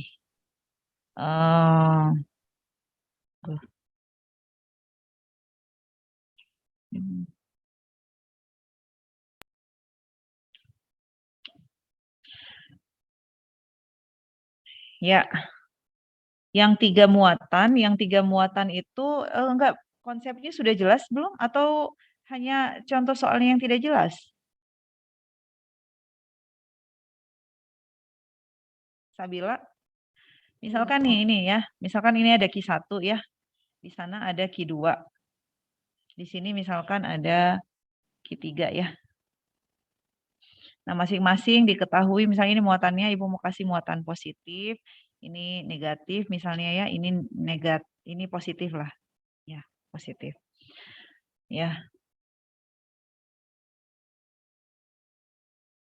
Muatan 1. Ya. Maka gaya yang dialami oleh muatan 1 itu karena muatan 1 itu berada dalam satu sistem bersama dengan Q2 dan Q3, maka gaya yang dialami oleh muatan 1 itu adalah sumbangan dari gaya interaksi antara dia dengan muatan 2 dan gaya interaksi antara dia dengan muatan 3. Ya, konsep itu jelas ya Sabila? Jelas? Jelas. Nah, yang lain juga ya sama ya, konsepnya jelas ya. Nah, berarti kan sebenarnya ini tinggal ya berarti F12 ini simbol yang kita berikan untuk menunjukkan gaya interaksi yang dialami oleh muatan 1 karena dia berinteraksi dengan muatan 2. Muatan 3-nya udah nggak perlu diperhatikan dulu. Ya. Dan gaya interaksi antara dia sendiri, dirinya dengan muatan yang ketiga. Ya. Ya, berarti nanti tinggal Anda lihat tadi berdasarkan hukum Coulomb kan gaya itu berbanding lurus dengan besar muatan masing-masing dan berbanding terbalik dengan jarak antara keduanya. Nah, jarak antara keduanya itu kan ditentukan oleh jarak dari sini ke sana itu adalah R12 dan jarak dari sini ke sini itu adalah R13 kan? Gitu ya? Berarti jaraknya sudah tahu, muatannya sudah diketahui. Ya, tinggal biasanya mahasiswa itu bermasalah dengan menghitung arahnya kemana. Ya, arahnya kemana. Ya, nanti Anda tinggal lihat saja misalkan, oke ini ya. Maka tadi sudah disampaikan bahwa kalau yang ditanyakan itu adalah gaya yang dialami oleh muatan 1, maka pangkal dari vektornya itu selalu datangnya dari Q1. Ya, pangkalnya ya, pangkalnya. Nah, tinggal Anda lihat jenis muatannya. Misalkan ini nih positif, ini tadi positif, yang sana negatif. Maka gaya antara keduanya itu adalah tarik-menarik. Sehingga gaya yang dialami oleh muatan 1 karena berinteraksi dengan muatan 2 yang jenisnya berbeda, itu dia akan ke sana. Inilah F13, inilah F12. Ini. Jadi, tetap Anda harus, untuk memudahkan, Anda harus gambarkan dulu supaya terlihat dengan jelas kemana arahnya. Karena nanti arah itu sangat berguna bagi kalian untuk menentukan vektor satuannya. Ya, karena ini adalah gaya itu adalah besaran vektor, maka Anda tidak cukup melihat berapa besarnya, lalu kemudian menghitung jaraknya, tetapi juga harus menentukan kemana arahnya. Ya, dan menjumlahkan vektor itu kan yang dijumlahkan itu adalah besar dengan besar, arah dengan arah, ya. Besar dengan besar, arah dengan arah. Jadi harus jelas. Sehingga Anda harus gambarkan terlebih dahulu untuk menyelesaikan soal-soal itu. Sudah berarti tahu berarti dengan F12, oh yang ini ternyata F12 itu. Lalu kemudian F13 yang mana? F13 tinggal lihat, oh ini positif, yang sana positif, gaya itu terletak di sepanjang garis lurus yang menghubungkan antara keduanya, dan karena mereka jenisnya sama, maka akan ada gaya yang menolak ke sana, ya, berlawanan, melawan, maksudnya menjauhi Q3, ya. Sehingga yang tadi gaya itu terletak di sepanjang garis ini, maka dia ke sana arahnya. Inilah F13. Nah, secara gambar Anda sudah bisa menunjukkan di gambar yang mana F12, yang mana F13. Setelah itu tinggal dihitung. Jadi kalau arahnya ke sini, oh berarti nanti arahnya berarti sama dengan arah perpindahan vektor dari sini ke sana. Ya, sama kan? Mereka searah. Ya. Kalau ini ke sana vektornya, maka oh sama dengan perpindahan vektor dari sini yang sudah diketahui titiknya dengan yang sana yang sudah diketahui titiknya.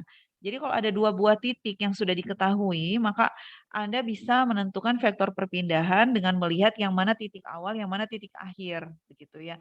Nah, karena melihat misalnya oh dia arahnya ke sana, itu kan searah dengan dari sini ke sana. Gitu.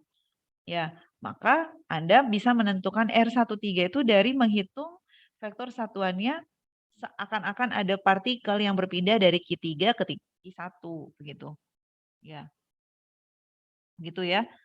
Nah, itu sih sebenarnya prinsipnya ya. Jadi kalau misalnya sudah tahu yang F13, Anda hitung arahnya kemana sehingga ketemu vektor satuannya, kemudian Anda masukkan besarnya, ketemulah F12, lalu kemudian F1 juga sama, ketemulah F13, ya. Setelah itu Anda tinggal jumlahkan besar dengan besar, arah dengan arah. Ya. Kalau misalnya terlihat rumit, aduh sulit untuk dijumlahkan, ya sudah begitu saja nggak apa-apa. Ya kalau esai ya, kalau esai soalnya itu sudah selesai. Tapi kalau soalnya pilihan ganda yang harus memilih, ya mungkin Anda harus menyelesaikan ya. Jadi seperti itu ya.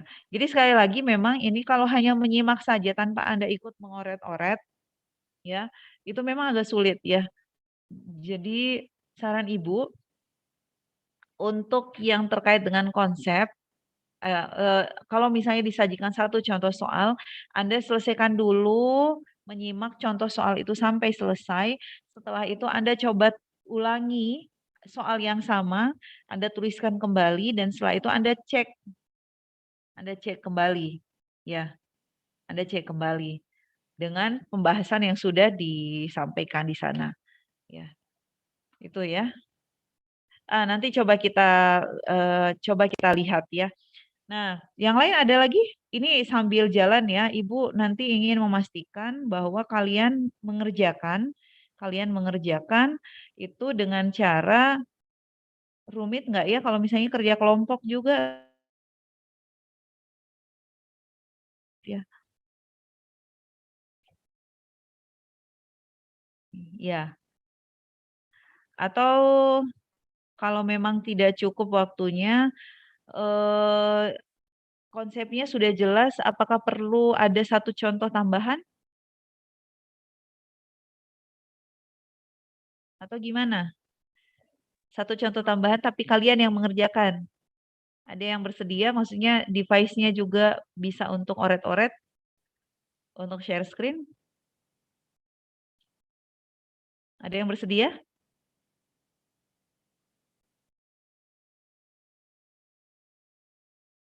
Pak Undra bersedia, Pak Undra? Internetnya nggak bisa Ibu. Apa maksudnya nggak? Ini bisa kalau misalnya share screen terus whiteboard di situ terus untuk oret-oretnya ada nggak, Pak Undra? Kayaknya Ada.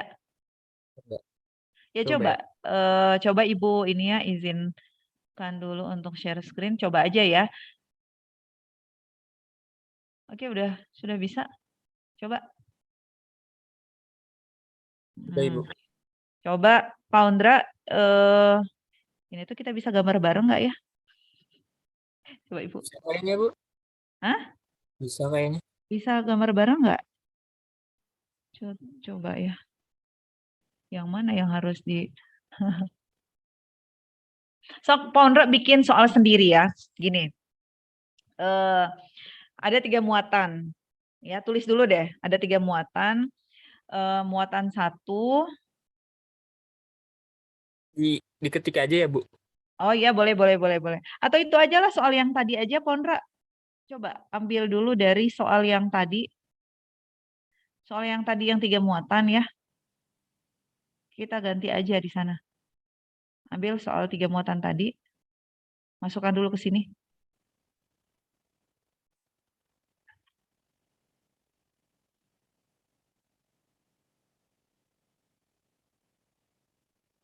Biar Bu. Tapi itu bentuknya itu ya. Ibu nggak kirim PPT-nya ya? Bisa?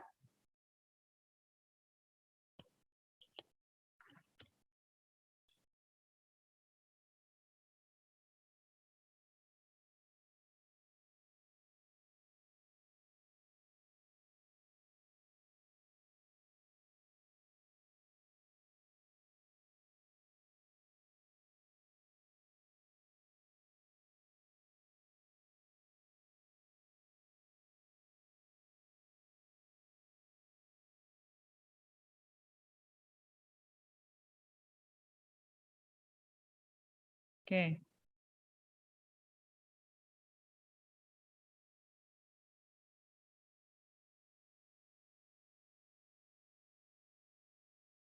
Langsung gambar itunya aja ya Bu ya.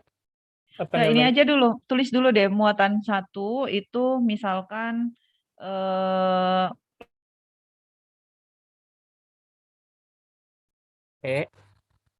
plus 2E. Nggak bisa bareng-bareng ya gambarnya ya. Harusnya bisa. Ibu yang nggak bisa. Plus 2E ya. Plus 2E. Lalu kemudian ini kulong aja deh. Kulong. Oke. Plus 2E kulong. Dia ada di titik. Ya. Di sini aja. Dalam kurung aja sampingnya. Dalam kurung titik 2,1. Ya, Q2-nya minus E.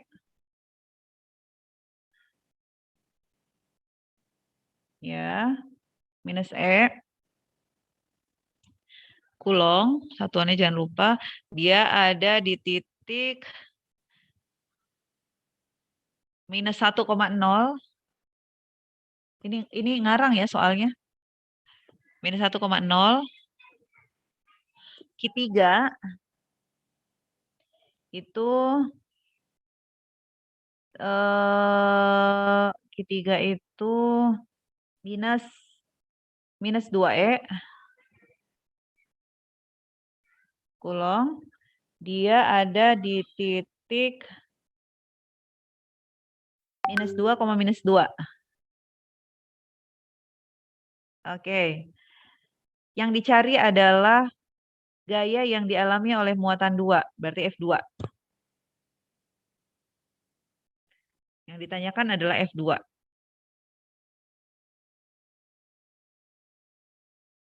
Ya. Sama dengan F2 ininya ya, besar dan arahnya ya. Oke, coba. F2 sama dengan, ya F2-nya berapa ya? Titik, titik, titik.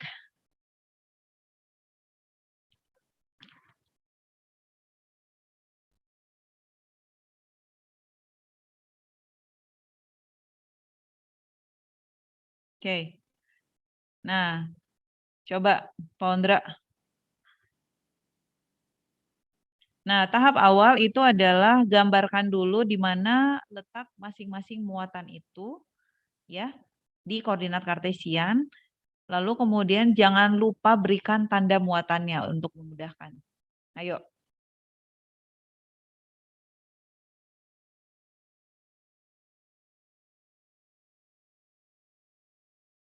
Ayo, yang lain sambil ya di kertasnya masing-masing ya.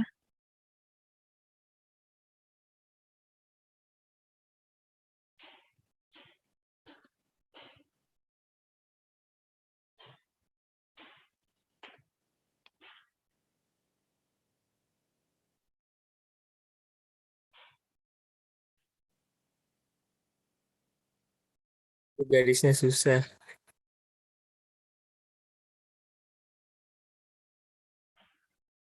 Ini, aduh, ini gimana caranya? Ibu juga sambil nyari ya. Kalau Ibu sambil ikut coret-coret, gimana caranya ya? Di ini Bu, yang apa? Apa Yang namanya? mana? Di dekat share screen emang nggak ada ininya, Bu. Apa? Di pengaturan, Bu, yang titik 3. Titik Ada 3 itu, anatote.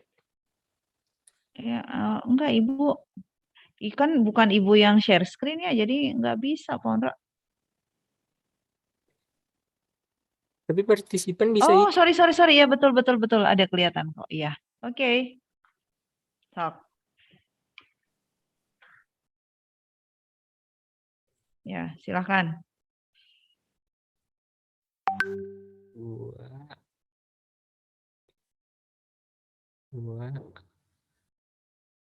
Berarti ini ke bawah.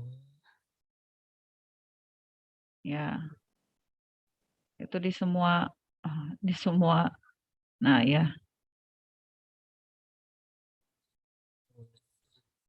Dua. Dua.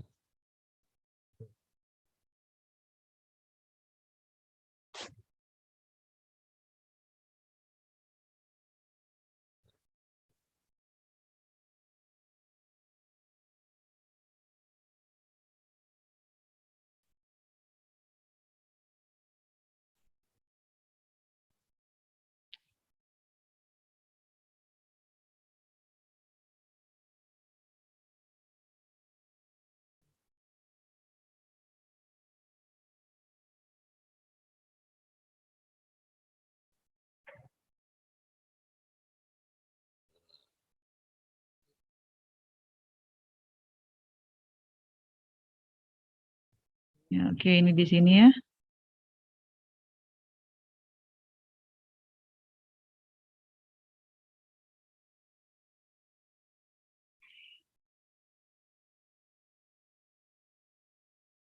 Satu.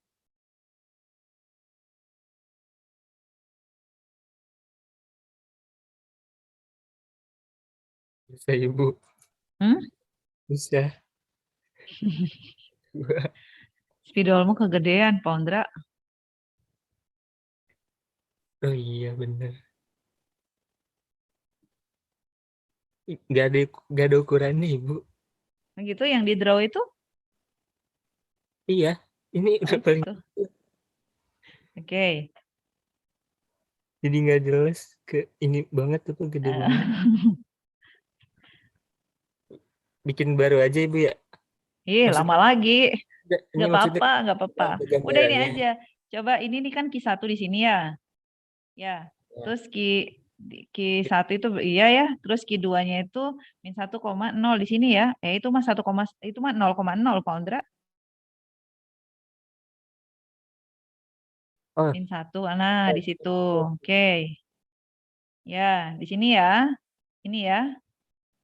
Oke, itu Q2. Q3-nya di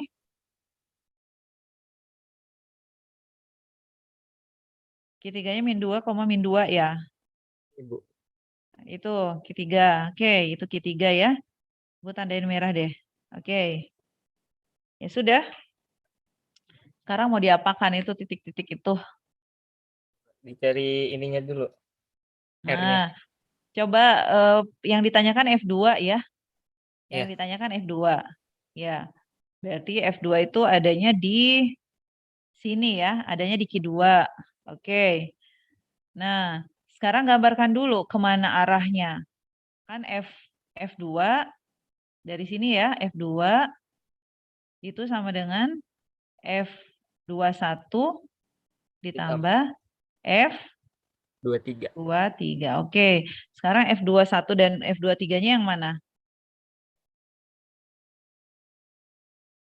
21 dari sini ke Itu. Nah, sekarang lihat tandanya. Jangan lupa untuk memasukkan tanda. Jadi Q1 masukkan tandanya positif. Ya. Itu baru jaraknya ya. Sekarang menentukan F-nya. Q1-nya positif. Q2-nya negatif. Oke. Negatif. Q3-nya negatif ya. Oke. Ya. Ya. Ya, gimana Ji?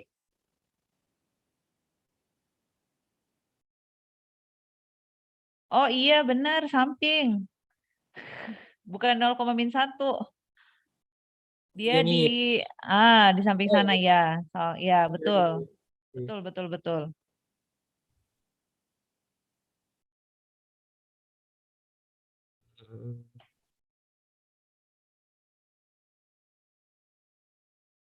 Ini ya. 1, 2.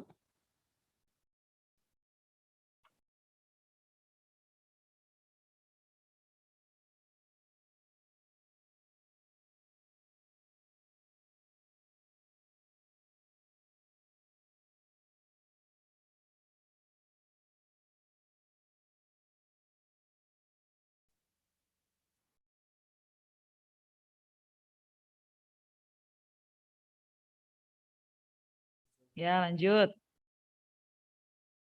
Lebih susah ya. Yang ibu aja. Ya jadi Q1-nya positif ya. Q2-nya di sini ya. Q2, oke, negatif. Ya. Terus di situ min 2,2. Berarti dia ada di sini nih. Nih.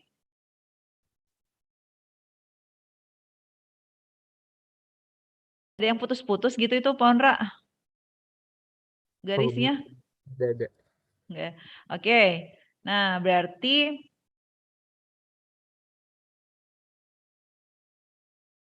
Itu ibu bikin putus-putusnya. lebih susah ya.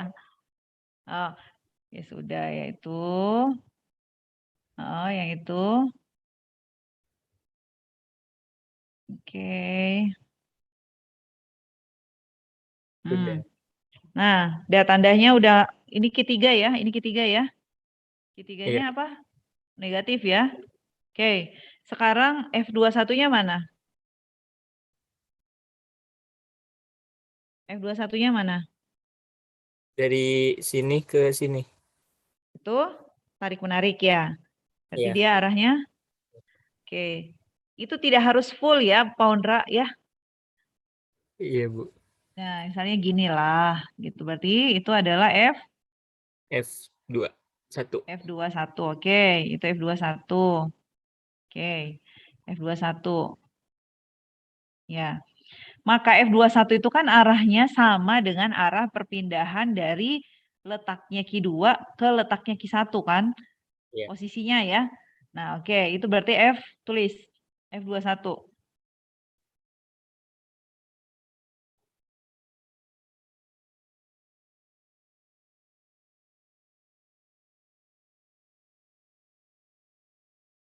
F21, oke. Sekarang F23. Negatif berarti tolak menolak. Mana? Nah, kalau dia tolak menolak berarti dia kemana? Ke bawah. Pak Ondra, Ibu tadi sudah bilang semuanya itu harus bermulainya dari Oh, iya. Q2. Berarti kan dia sebenarnya terletak di sepanjang garis ini ya. Iya. Ya, maka dia arahnya ke mana? Dari situ ke mana? FS. Nah, iya. Itulah F23. F23. Di atas lah. Kontra kenapa di bawah nulisnya? Ini yang F23. Yang ini F21 gitu kan? Ya. Maka hasil jumlahannya Anda tinggal bikin pakai metode jajaran genjang bisa gitu ya. Misalnya berarti dari sini Anda buat garis yang sejajar dengan yang F23. Ini yang ini, kemudian dari sini Anda buat garis yang sejajar dengan F21. Gitu ya. Maka ini titik potongnya sehingga vektor F2 yang dimaksud itu adalah yang ini. Nah, inilah F2. Dibikin busur ya, Bu? Iya, bikin seperti penjumlahan vektor. Seperti penjumlahan vektor. Kan ini ada dua vektor nih, F21 dengan F23. Nah, Anda bisa pakai metode jajaran genjang atau kemudian yang menjumlahkan antara pangkal vektor kedua diletakkan di ujung. Terbalik. Iya, benar-benar. Nanti hasilnya itu adalah dengan cara menarik dari pangkal vektor pertama ke ujung vektor yang kedua. Makanya inilah F2-nya begitu. Ya, itu F2-nya. Nah, setelah itu ya sudah Anda hitung satu-satu F21 misalnya ya. F21. F21 itu K kali Q2 kali Q1 per R21 kuadrat. Di sini ada vektor satuannya kali ya R21. Nih, ya. Nah, Anda hitung dulu R21-nya. Menghitung R21 arahnya itu berarti menghitung perbandingan antara vektornya dengan panjangnya gitu ya. Nah, tinggal R21-nya, vektor R21 yang ini Ibu hapus aja ya, Pak Ondra ya. Ya, Ibu. Bisa gitu? Nggak bisa, harus dari Pak Ondra. Oke. Oke. Soalnya kehapus. Oke.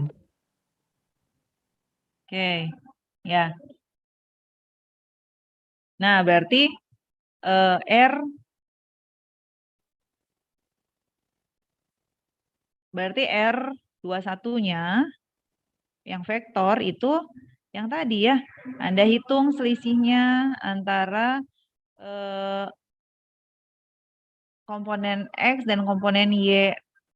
Ya, ini hitung selisihnya. Nah, kalau F21 itu tadi dari mana ke mana? F21 yang ini ya, dari sini ke sana ya. Itu kan searah dengan dari Q2 ke Q1. Q2 itu posisinya di -1, 0. Q1 itu di 2,1. 2,1 itu adalah titik akhir, yang ini 1,0 itu adalah titik awal. Ya, maka yang ada di sini itu adalah yang di depan itu adalah yang akhir. Ya, akhirnya kan adanya di sini. Kan dia arahnya ke sana. Sama dengan arah dari sini ke sana. Sama dengan arah dari sini ke sana. Ya. Ya, asalkan dia berada dalam satu arah ini, maka dia pasti vektor satuannya sama. Ya, sehingga vektor satuannya F itu akan sama dengan vektor satuan dari sini ke sana, vektor dari sini ke sana. Ya. Maka ini jadi titik awal, yang sana jadi titik akhir. Ya. Jadi 21 itu jadi titik akhir, -10 itu jadi titik awal. Sehingga yang ada di dalam sini itu adalah selisih antara yang akhir kurang awal. Yang di sini itu adalah komponen X, yang di sana itu adalah komponen Y. Seperti itu ya. Maka yang ada di sini berapa? 2 kurang -1. Ya. 2 kurang -1. Yang ini 1 kurang 0 gitu ya. Iya. Maka hasilnya itu adalah 3I ditambah J. Panjangnya itu adalah akar dari ini dikuadratkan, ditambah di Akar sini kan ada 1 nih. Ya, tambah 1 dikuadratkan. Ya, hasilnya adalah akar dari 9 tambah 1, ini hasilnya adalah akar 10. Ya sudah, ketemu R21-nya, ketemu vektornya, maka arahnya Anda bisa dapatkan. Arahnya tidak lain adalah tadi. Arahnya itu adalah yang ini, ya, dibagi yang itu. 3I ditambah J dibagi akar 10. Ya sudah, ketemu. Maka F21 dalam vektor itu adalah K kali Q2 kali Q1-nya berapa jadinya itu? Nggak usah masukkan arahnya ya, berarti 2E kuadrat ya. 2E kuadrat itu ya, per jarak kuadrat antara keduanya, jaraknya itu adalah akar 10, berarti kalau dipangkat 2 kan per 10. Begitu? Ya. Nah, ini baru besarnya. Setelah itu kita menghitung, setelah itu Anda masukkan arahnya kemana. Di sini ada 3I ditambah J per akar 10. Ini sudah selesai, seperti ini juga cukup. Itu F21-nya ya. Jadi ini F21 yang kita dapatkan.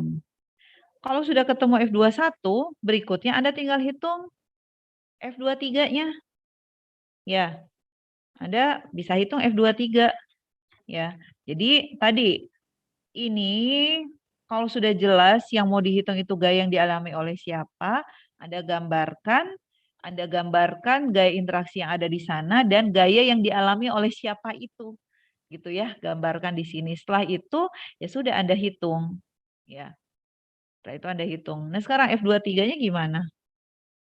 Sama persis caranya. Jadi F23 berarti kan Anda harus cari dulu R23. Ya.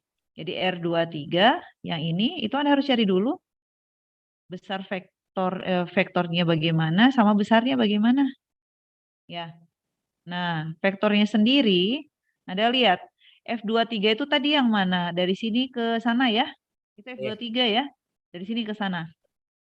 Oke, dari sini ke sana. Itu kan sama saja arahnya dengan arah dari Q3 ke Q2. Betul? Betul. Ya. Ya. Ya. Nah, berarti dari Q3 ke Q2 itu jadi titik awal. Jadi min 1,0 itu jadi titik awal, minus 2, minus 2 itu jadi titik Akhir. Sorry, terbalik ya. Iya, Ini terbalik. kan arahnya ke sana, berarti ini jadi titik awal, yang sana jadi titik akhir. Ya, maka di sini Anda tinggal masukkan saja. Ya. Nah, yang mana yang jadi titik akhirnya? Min Kedua ya. Enggak, yang satu sekarang udah nggak usah dilihat. Interaksi antara muatan 2 dan 3. Nah, sekarang arah vektornya kan arahnya ke sana. Sama dengan arah perpindahan dari Q3 ke Q2. Maka sekarang Q2 itu jadi titik akhir yang diletakkan di depan. Berarti di sini tuh ada minus 1, di sini ada 0 gitu ya. Dan dari sini ke sana ya. Dan titik awalnya itu adalah Q3. Minus 2, minus 2. Berarti di sini ada plus 2, minus ya. Ini plus 2. Gitu. Ya, maka ini hasilnya adalah minus I ditambah Positif, Ibu. min 1 tambah 2. Oh iya ya, sorry. Tambah 2J ya. Ya. Itu vektornya. Panjangnya jadi berapa? Akar 5. 1 kuadrat ditambah 2 kuadrat. Ya, 1 kuadrat ditambah 2 kuadrat itu hasilnya adalah akar 5. Ya sudah, akar 5 ininya, maka Anda tinggal hitung vektor satuannya. Ya, itu adalah 1 ditambah 2J per akar 5. Ya, setelah itu Anda tinggal hitung besarnya, besar gayanya. Berarti K kali Q2 kali Q3 per R23 kuadrat. Ya, 23 kuadrat. Ini kan 21 ya. Nah, hitung ketemu, nanti tinggal Anda jumlahkan dengan ini. Ya. Oke. Ya, jadi sekali lagi memang harus dioret-oret ya. Anda coba kerjakan. Mungkin tadi ya sudah ada beberapa PR dari catatan yang tadi ya. Anda hitung jenis muatannya dirubah untuk yang sistem 2 muatan, lalu kemudian menghitung gaya yang dialami oleh muatan kedua. Lalu kemudian untuk yang sistem 3 muatan itu sudah ada tadi ya catatan PR-nya. Jadi mangga kalau begitu silahkan dikerjakan. Tadi harapan Ibu tadi ada waktu setengah jam, lalu kemudian kita bagi kelompok ya, setiap kelompok itu kemudian bahas satu soal yang sudah dalam catatan yang di PR-kan tadi, lalu kemudian kita ya sudah selesai berarti ya. Tapi memang Anda harus mau ngulik ya, harus mau ngulik seperti ini. Ibu menyarankan ya tidak perlu misalnya untuk latihan itu tidak perlu ada satu soal yang soal jadi, Anda bisa buat soal sendiri ya untuk berlatih ya. Oke.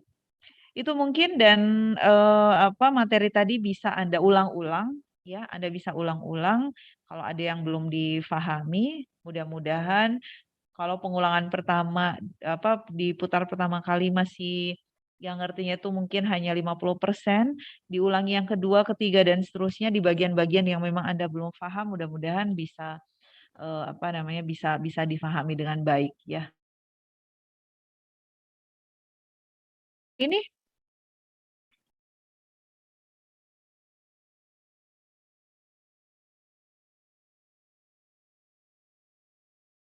kontrak di itu dulu, di stop share.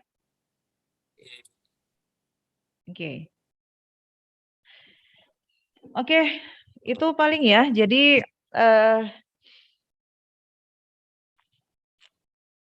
materi